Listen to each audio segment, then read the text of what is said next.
All right. So if you don't want to be seen in the video recording, I encourage you to turn your cameras off. There we go. The video is going to be pinned on His Excellency Cormac. Sorry. And welcome to our class this afternoon, not evening. yes, We appreciate everyone showing up. I know Cormac has been enjoying seeing many familiar faces from around the known world, and we are delighted to have this this class today. I know we both feel that court is a great opportunity for a great many things. Oh yeah. And including long-winded jokes about sea monsters, which is there's a time for everything in court. Jokes, seriousness, drama. Much drama. Yep. Yes. Including dogs stealing kneeling pillows. Oh, that's right. Yeah, that happened. So with that, I think we'll go ahead and turn it on over to you, Cormac. And please introduce yourself and welcome. Yes. Greetings, everyone. My name is Cormac Moore. I am a Baron of the Court of Caid and a Companion of the Pelican, and was at one time for my sins both a Principal Herald and Wreath King of Arms. I am currently Bearer Herald Extraordinary, and I am here to talk to you today about court, specifically court as theater. So if everyone is ready, and it looks like everyone is, or at least those who have a camera up are, we'll go ahead and begin. So first, I'd like to talk about what I mean by theater.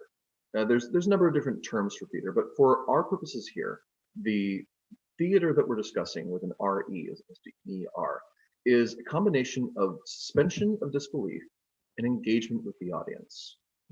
And there are a couple of different ways to do these ideas. And so first off, suspension of disbelief. There's an idea in psychology called the critical factor. And it's the thing, if you can imagine a membrane around your mind that processes data and decides whether something is real or not, based off of the information that you've built over time. And so if I were to say to you, the sky is green, well, you have your experience, which tells you that the sky is either blue or black, or on a cloudy day, sort of a whitish gray. So you wouldn't believe the green coming in. But suspension of disbelief, or bypassing the critical factor, is what causes you to watch a movie and forget that it is a projection of light that represents actors playing characters, and instead makes you believe that Spider-Man is turning into dust in Iron Man's arms and makes you cry. So the way you suspend disbelief is by creating a new reality that the critical factor can allow through. And the way you do that in the SCA or in any sort of medieval setting is by removing modern elements and pushing the medieval elements to greater prominence. And by doing that, by removing anything that would remind people of the modern world, that would remind anyone that the person sitting on the throne is a plumber as opposed to a king, you can allow the collective delusion, as it were, to bypass the critical factor and become real, or at least as real as it can be. And the other way to create theater is to engage with the audience. Court needs to be easy to hear, to see, and to understand, and there has to be a reason for people to care about what's occurring.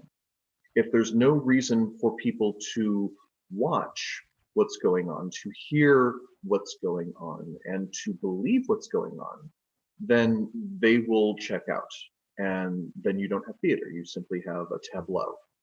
And tableaus, while they're lovely to look at, are not particularly entertaining for long periods of time. So how do you create theater? Well, first off, let's talk about the court venue, or the court as theater with an ER. When you're setting up a court, you want to make sure that you're creating a space where you can allow people to suspend disbelief and engage with what's going on the dais. So the layout of court is very much like any sort of theater that you might expect. There's a backstage area, which is behind the thrones. There is a performance area, which is the dais or the throne space. There's an audience, and then there are multiple aisles, which are the exits or the house portion of the theater. Now, frequently, when we're doing court, it is theater in the round. It's not just what's going on the dais, but there's other parts and interactions with court as well. And so making sure that your venue has decent layouts on all sides will allow people to have the full 360-degree experience of being inside a court. In order to push the medieval elements to prominence in your theatrical venue and hide the modern elements, you can use banners, you can use curtains, or other set piece to obscure visual distractions.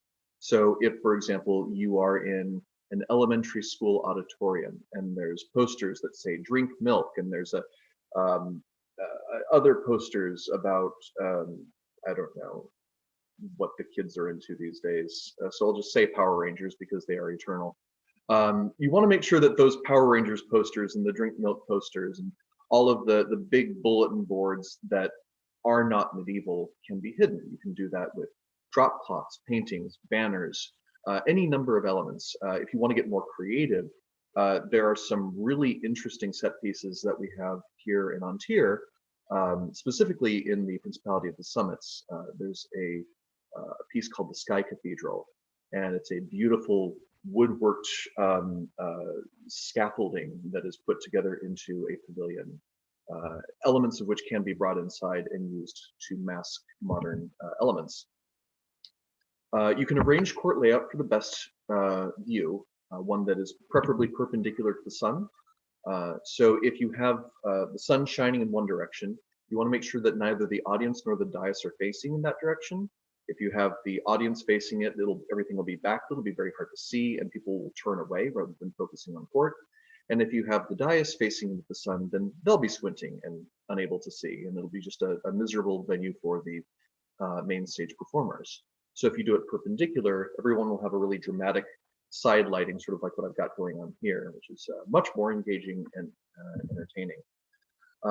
There are distractions in any venue, especially loud ones, and you will want to make sure that whatever court you're setting up is as far away from that as possible. Preferably if you can have something that can mask the sounds, such as music, that would be ideal. So if you're in a public park, for example, and there's a road to the north and a soccer game to the south, and a quinceañera celebration to the east, setting up court to the west is probably going to be your best bet, rather than setting up to any one of those spaces. Likewise, if you're in a space that has lovely view of trees in one direction and skyscrapers in another, allowing the court or the audience in the court to face the trees and having the performers face the buildings is going to be your best bet for visuals. There'll be far less distractions for that. Does anyone have any questions on the court venue? That's we're cooking through here. It was 9 minutes for the first part of the class. The rest is going to be a lot longer, but I want to make sure that the concept of setting up a court venue is clear first. So if you have questions, go ahead and unmute. Fred, is that thumbs up yes or thumbs up question? All right, everyone says thumbs up. Yeah, still can't hear you, Fred, you're muted. All right, looks like everybody's good. So the rest of this is a lot more in depth, but it's all one basic concept that I spread out to the entire piece. So after you have the venue, next you have the performers. And everyone in court is a performer. Everyone in court has a role. And when I say everyone, I do mean everyone. And we're actually going to start with the populace, because the populace as audience is an active part of court. There are two different kinds of people attending court. There are people who are there to engage with court, to be a good and attentive audience. And then there are the people in the back of court who are there to either socialize or snark about court. And we want people generally, Mistress Brianna, to be the engaged audience that believes what's going on and that fully engages. And if you were to take a different type of theater, vaudeville, melodrama, where you have the boo the hero, or boo the villain and cheer the hero and all the damsel in distress, the active engaged audience that reacts and interacts with court is going to allow the rest of the audience to believe that court is real. So if there are calls and responses in your neck of the woods, for example, in Caid, there are certain things that are said commonly. One particular award, the Order of the Dolphin, had for decades a script wherein the populace would have a call and response at one point. Names of two former royals would be mentioned, the founders of the order, and the populace would say, "of happy memory." And some people would roll their eyes and some people would mumble under their breaths, but a lot of people would say, "of happy memory." And it doesn't matter that no one actually remembered who they were. What mattered is that the populace had an expected role and they delivered on it. And the more people do that, the more you are a populace and the less you are people sitting around in silly clothing. When the herald asks you to stand and sit, you should do so. When the royalty approach, bow. And when you pass in front of the thrones, bow. Pretend as much as you can that the plumber sitting on the dais is an actual king. And if you do, others will as well. Because if you have 100 people and each one of them is going along with this idea that the person on the throne is indeed an actual king, an actual queen, prince, princess, baron, baroness, and so forth, then it's easier for that one person who's struggling to find the real to find it. But beyond the audience, there's more to do.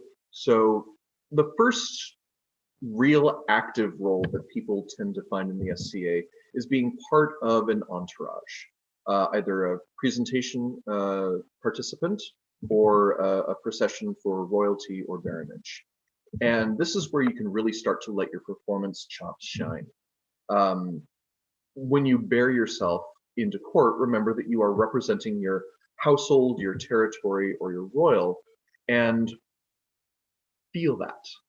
Like, stand tall. You are a lord, a lady, a noble of the realm, and you are a member of this household of which you are very proud, or a member of this barony, or a member of this kingdom.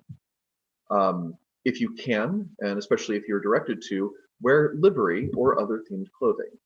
If you put together a solid unit of people, they will appear to be more a people, and it's something for the audience to engage with. They're watching it, they're seeing everybody dressed, say, in green and white, or all in Elizabethan or Tudor clothing, or Vikings, or what have you.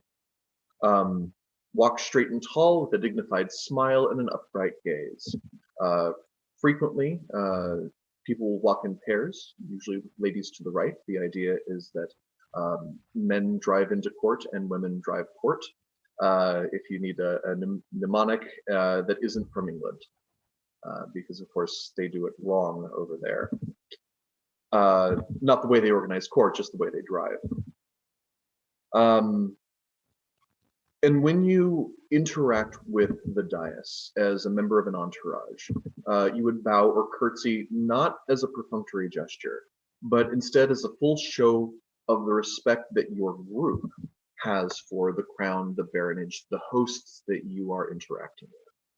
Because as a member of the populace sits in the audience and sees this large group come up, pay due reverence to the crown or the baronage or whoever happens to be the host, that makes it more real.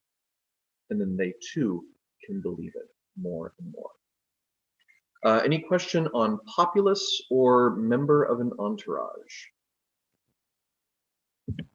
Great, seeing none, we can then move on to presentation leaders and organizers. These are the people who are putting together that same entourage that the member of the populace that I just described had been asked to engage with. When you are going into court, you are asking people to take time out of their entire day to engage with what you are bringing, whether that is a presentation for the hosts or just simply a procession for an entourage. The time that you are taking, the time that you're organizing for this, needs to be important enough to the audience that they will want to engage with it. So if you're presenting, you need to make sure that the audience is engaged. So if you're doing I wrote this when I was still living in Caid. Caid has a lot of presentations that are given to the hosts, something that you don't really see as much in other kingdoms. For example, there are 12 landed baronages in Caid, of which 11 are on the mainland, and they all attend each other's events, and there's an expectation that each baron and baroness and their populace will present something to the hosts. So half of court is presentations. And so you want to make sure that these are interesting and engaging. But even if you don't have that, if you're bringing something to court to present to the hosts, you want to make sure that it's interesting. So if you have a presentation, if it's of direct interest to the populace, for example, regalia, largesse, or something they feel ownership, they're going to be more interested and engaged with the presentation. If you don't have one of those, but you have good theater in your presentation, using a herald to announce the group in, to announce what's being given and describe it, or to use humor and visuals, props, singing, chanting, something for them to see and hear, that is going to be more interesting and engaging with the populace. And finally, if you have noteworthy crafts being presented from members of the populace, and then you give them credit during your presentation, that interest in a particular person's craft is going to be something to engage with. Whatever your presentation, you should probably keep it brief. 30 seconds seems like a very short amount of time, but in fact, it is an age. You can tell an entire story in 30 seconds or less. So presentations generally should be kept to 30 seconds. When you're presenting items, hold them high with the artisans holding their own wares, and organize the look of the presentation. If you can rehearse beforehand, that's great. So if you can get people into livery or into themed clothing or into just same colors or costumes or something to make it more interesting, that is usually going to be a good way to go. Does anyone have any questions on presentations before I move on? Excellent. We're going to actually go back to supporting cast, but this time we're going to talk about supporting cast on the dais. So once you hit the dais and you're actually part of the main show, you take on an entirely different role. So when you're a member of the populace coming up, you are approaching and engaging as a member of the house, as it were, as opposed to being on the stage. So you only have a limited amount of time that you have to worry about being seen. But when you are a member of the court or guard, you are always on. You are both the supporting cast and the stage crew of the theatrical production. And keeping that in mind will help you in bearing yourself accordingly. So when you are a guard and you're standing around holding up a pole and generally not doing anything, not being engaged with the audience, just sort of being a prop, that's okay. But if you recall, your role as guard is to guard. So if you are standing by to protect your liege lord and lady from all comers, alert and attentive to all who come and go, not only will that allow you to be on hand if someone needs help up onto the dais or escorted or what have you, but also shows that this court deserves guarding. That shows that you are giving your time and attention not as a prop, but as a guard. And in that way, you can allow everybody else to believe that the schmo on the chair is a king who is being guarded. Courtiers and ladies in waiting are attendants to the crown. Now, while there is plenty of examples in both theater and history of court intrigue and gossip happening behind the thrones, generally, unless it's part of the court shtick, it should not be happening. So they need to, as a courtier or lady in waiting, you need to be actively seeing to the needs of the crown or the baronage. Every motion on the dais is deliberate. Side chatter is almost non-existent. And as you are directly on stage, you're both performer and stagehand. And so you need to be most aware of sightlines and hiding modernity. There's a lot of stuff that happens modernly on the dais and behind the dais. The crown needs their latest can of Coke, for example. That's going to, of course, need to be poured into a goblet or a mug directly behind the thrones, which is backstage, so that no one can see the bright red Coke can before you bring the lovely medieval mug out and set it before the thrones.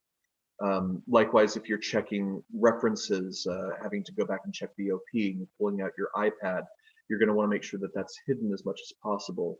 Not only so that people don't see the scramble of trying to figure out, does the person that the queen has decided she wants to give this award to actually have this award yet, but also so they're not seeing a big piece of electronic equipment that will immediately pull them out of the 14th century and into the 21st. Okay, let's see. Next, let's talk about announcers, because this is the second biggest role apart from the heralds and crown. As actively having a speaking role in court, you're monologuing.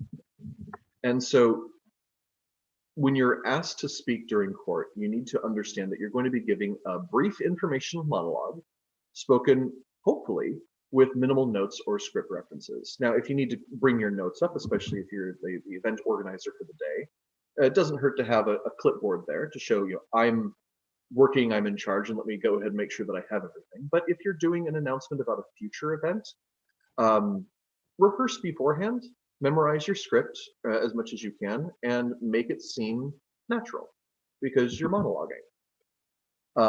As a speaker, you're an ambassador for whatever group that you're representing, and you should represent yourself accordingly. Dress well, be well spoken, find out from the herald beforehand when you are going to be speaking so that you can stand ready for your cue. Approach and bow, again, engaging with the dais to ensure suspension of disbelief, and then request permission to address the populace. Turn to the populace, engage them in a warm, friendly, loud manner. Identify yourself, your reason for speaking, and what you're offering or needing from the populace. So if you're running an event in 2 weeks, you're offering another fun time. If you're doing a fundraiser, you're both offering things that you're selling and requesting aid from the populace to purchase said thing for your fundraiser. The who, the what, the where, the when, and the why are the 5 things that you need to deliver, and quickly. Finally, if you're looking at your script and you're realizing that there's maybe 1 or 2 sentences that you need to say total, give it to the herald. The herald is there already. There's no need to walk up and bow for the herald. There's no need to request permission to speak, which means that the amount of time that your announcement is taking from literally the rest of the day for everyone is minimal. All you're doing is having the herald say something in addition to the other things that they're saying. Before we get to the stars and the heralds, does anyone have any questions on what we've discussed thus far? Excellent. Seeing none, we will next go to the royalty and the baronage. The royalty and the baronage are the stars of the show. They are the reason people are there, and because of that, they need to be on point. If you are a member of the baronage, or if you are considering contending for either a coronet or a crown tournament, you need to be aware that you are going to be on stage, that you are going to be performing and you are going to be performing a consistent character for as long as you remain the royalty or the baronage. As such, there's a lot of homework that you need to do. To start, each crown or baronage has their own persona. Some people are fun, some people are somber, but all of them bear the dignity and respect that is expected of the monarch or baronage. So you need to figure out what kind of face that you need to present, what you want to present. And especially if you have a ruling partner, which most do, figuring out what you as a cohesive whole want to represent. If one of you is going to be the comedian, the other is going to be the straight man, make sure you know that that's going to be what's happening.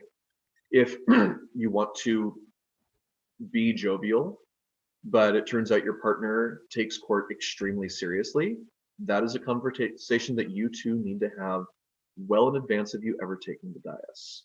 Because if there's a disconnect in what kind of court the two monarchs or the two members of the baronage are running, that will create dissonance, which will cause suspension of disbelief to collapse. Next, work with the court and guard and the oh, sorry, I jumped a line. The audience is there to engage with you, so you need to make sure that you are engaging with the audience. They're here to see you, so see them, interact with them, go out into the theater, because if you've ever been in a theatrical production where the cast has gone out into the public and interacted with people, it is engaging as all get out. And if people believe that they're part of the story, as we all know, all members of the populace are, having the crown step off the dais and into the audience is such a profound experience. Find a balance between being approachable, which is important for people that we want to interact with, and being regal. There is such thing as too much familiarity. If you are Joe Schmo, member of the populace, everything's fine, people are going to engage with you as a person, but it will be difficult to remember that you're the crown. Likewise, if you are aloof and standoffish and looking at every member of the populace as your subject and your the plebes, then they might believe that you're a king or queen, baron, baroness, but it'll be really hard to engage with you. So finding that balance is a delicate line to walk, but it is ultimately an engaging one. Any questions on that before I move on to the final role? Remembering, of course, that if you are not a member of the royalty or landed gentry, you can still pass these ideas on to those who are, especially if you're a herald, which we're about to cover. Coach them, help them out, make sure that they understand. And that goes for everybody that I'm talking about, of course, not just the nobility, but the members of the populace, the court, the guard, presenters, all of them. Take this information and spread it on to as many people as you can. All right, seeing no questions, we will finally move on to the heralds. In most kingdoms, the herald fulfills two different roles, both the narrator and the stage manager. Now, in Antir, there is a position called court coordinator, which I maintain is a heraldic position, even if the kingdom is not, who fulfills the role of stage manager. They're the ones who organize court, who check to make sure that business is organized into a coherent order, breaking up like items to keep the material fresh and the audience engaged, screening problematic presenters and other members of court, making sure that they do not get on the docket, and then working with the court, the guard, and heralds to make sure that the items of business are ready for their queue. And finally, verifying that the awardees are in court or at least on site in advance. This is the stage managerial role of the herald. There's a wealth of knowledge on how to do this from many, many heralds that court coordinators here in Antir would definitely benefit from engaging with, and I actively encourage them all to attend Kingdom and Known World Heraldic and Scrabble Symposia in order to do so. The other role of the herald is narrator. And this is the performance aspect as opposed to the managerial aspect. And it is important to note because a lot of, especially newer heralds, miss this mark. The heralds are not the stars of the show. They're simply not. They are the narrators. And very specifically, the narrators in the function that the narrator holds for the first act of Into the Woods. Has everyone seen that? Especially the theatrical production, not the Disney film. In that production, the herald, or so the narrator, stands to one side, explains what's happening on court, directs from scene to scene, and then gets out of the way. And when he doesn't in Act 2, spoilers, things go wrong. But not really engaging with that right now. The first act is the narrator is the perfect herald. Letting the populace know what's going on stage when it's not abundantly clear is one of the most useful aspects of taking very quiet, private ritual aspects of court between, say, a knight candidate and the crown, and allowing everybody in the back of court to understand the impact and meaning of strapping a pair of spurs to this guy's boots. The transition between items of business is one of the classic hallmarks of a good court herald. Being able to take the downtime between items of business, whether it's clearing the dais for a particular presentation, or getting the entire order of the Pelican out of the way of the dais so that anyone else can process in after an elevation. If you allow that downtime to be filled with nothing but silence, you will lose the populace entirely. And it will be difficult to get them back on track, which means that you'll lose the momentum of court, which means that you'll end up running a 13-hour court like that 12th night that I attended, the first event that I attended in Montier. No good, no bueno whatsoever. Speaking of monologues that I've mentioned before, award scripts are larger monologues about what's happening on stage. They're not the action, but instead the explanation of why the action is important. So what's going on between the royalty and the member of the populace who's been called up is the magic that's happening on stage. There is a transition and a transformation happening, no matter what the award is.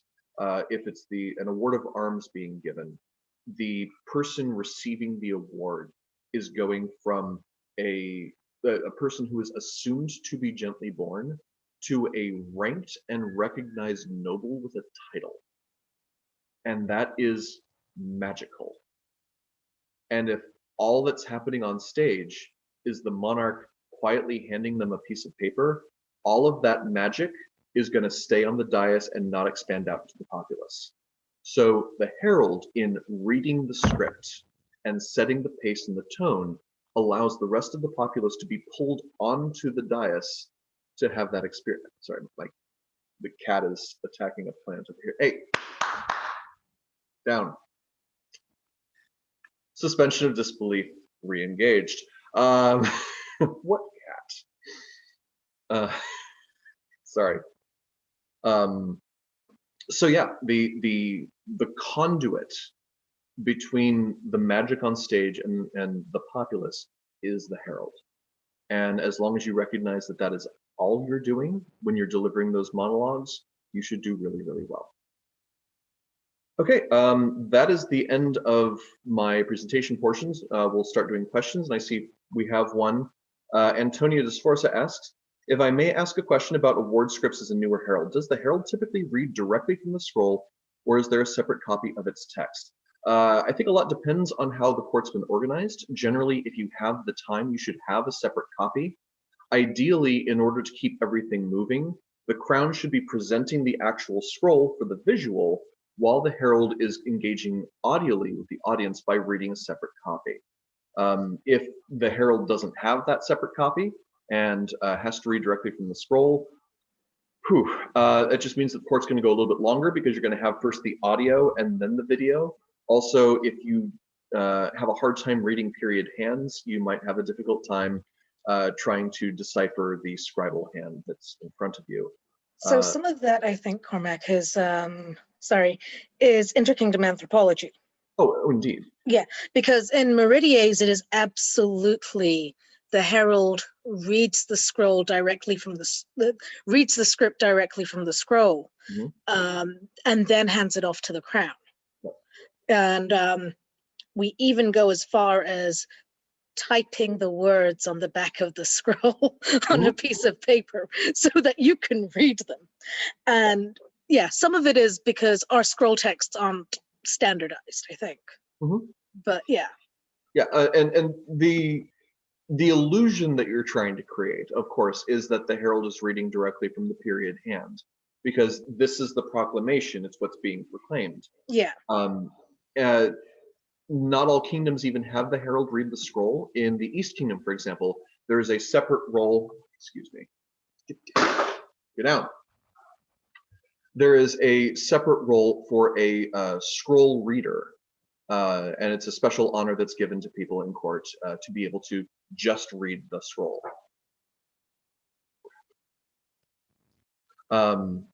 But in any case, the engagement with the audience is going to be the same. Nice, loud reading of the scroll. Ideally, you wouldn't be tripping over yourself in the reading. So if you have a chance, either review the text beforehand or get a completely legible typed out copy that you can read rather than reading from the period hand. Let's see. Baron Alistair says, in Glimmer, our herald has a separate book with all of our scrolls wording separate from the scroll. A lot of kingdoms have that, especially ones that have standardized texts. The copy of the Kaiden court ceremonial that I helped put together had the promissory text, or at least the simpler version of the text, at the bottom of every ceremony page.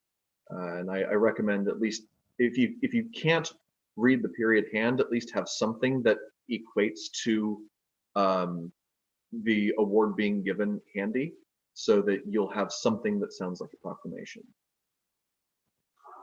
Excuse me, 1 second.